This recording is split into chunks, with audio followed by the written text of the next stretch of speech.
Hello, and here I'm back with the Aventuria card game, and I would like to talk a little bit about the actual hero cards. So, this is a mage, and as a mage, of course, she has the ability to cast spells.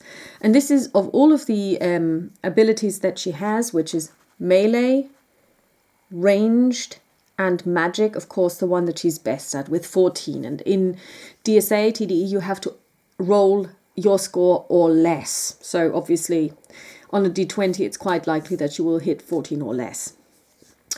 So as a result, this would be her go-to battle stance, if you like, or her battle move. However, in the battle, you can make an attack in all your abilities. So you don't just have to make one attack, you can do up to 3, but only one per type. So you can do one melee attack, you can do one magic attack, and you can do one ranged attack. But you can't decide to say, okay, I'm going to do 2 magic attacks. So what does that mean now? So off the bat, without having played any cards, she can do her signature move, which is an Ignifaxius, which is basically a flame arrow that she can throw at people. And she needs to spend 1 endurance, and then she needs to exhaust herself. So that's that. She can always do this if she has 1 endurance left.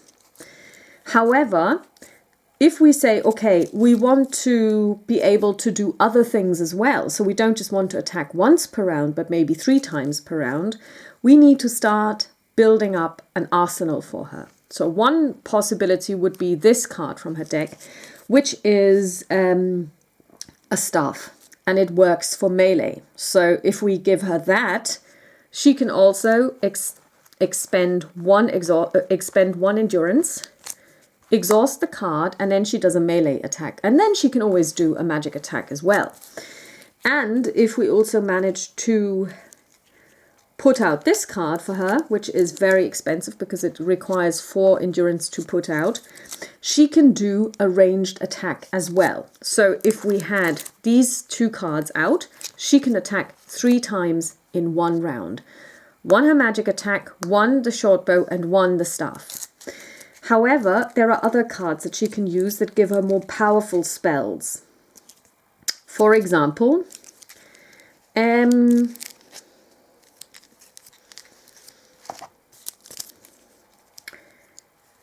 this one here, it's called Invocatio Major. It's quite a powerful spell which costs her, which can only pull off once. And she has to spend 4. It goes away, but on this one turn, it's a magic attack, she will do 12 damage. She doesn't have to roll, it's an immediate attack success. But it's a magic attack, so she can't do this and expend it and then do a magic attack. That doesn't work, but she could expend this, put it aside so it's gone, and then she could still attack with her short bow and with her staff. This is possible. And then there's another very neat card, which is called Calling the Djinn. And that's one for which there is actually a special, not a ruling or an errata, but a special note in the handbook.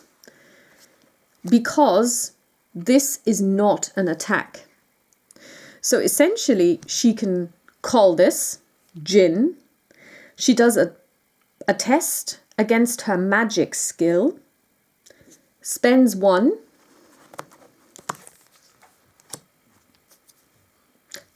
and she rolls a d6, and that's how much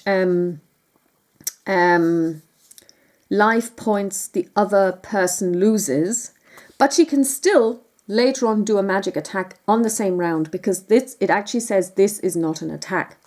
So that's why it makes sense to give other weapons, like for example a melee weapon and a ranged weapon to your magic users, because they can then still use them and they can attack multiple times. And the same is of course true of your ranged attack people. They should also get a melee weapon, and you can also buff their stats. There are cards in here that will allow you to increase their stats. Or for example, this one here, Dexterity, adds +2 to her range, so she would be attacking at 10, because of course that's not her forte. Even if you say, well, I can attack because I've got a bow, still you're rolling only against an 8, so this would be quite helpful to have that. So this is essentially how you play or build your tableau and what you should think about, because if you give somebody a ranged weapon, even if they don't have a dexterity card, you can still make at least one attack additionally to your magic attack if you're playing with Miriban al-Orhima. So it basically means you can attack more than once. And we shall see how this works when we play the game. And the first game that we're going to play is Sylvanas Befreiung, Freeing Sylvana. And I'm going to play with one character only. So we'll talk to you then. Bye-bye.